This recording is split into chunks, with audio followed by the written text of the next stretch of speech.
Phrasal verbs are very important in English. Today we learn come over. This means visit someone's home. It is a common expression for friends and family visiting each other. Come over means to visit someone's home or drop by a friend's house. It suggests a casual, friendly visit, not a formal meeting. Use this when inviting someone to your place. Sarah says, "Come over tomorrow after school. I will help with homework." This is a student inviting a friend for study help. Mike asks, "Want to come over for dinner this weekend?"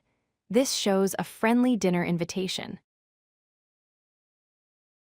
Lisa says, "Why don't you come over after work? We can watch the game." This invites a coworker for relaxation. Tom says the kids are coming over to play this afternoon. This shows children visiting for playtime. Come over has similar expressions like drop by, pop in, stop by, swing by, visit, and come by. All mean casual visits to someone's home. They are interchangeable in most situations. Practice time. Fill in "Why don't you come over this evening?" Correct answer is come over. Complete the "Neighbors are coming over for coffee." Correct answer is coming over. Practice these sentences aloud. If you like this video, hit that like button and don't forget to subscribe. Visit codelucky.com for more such useful content.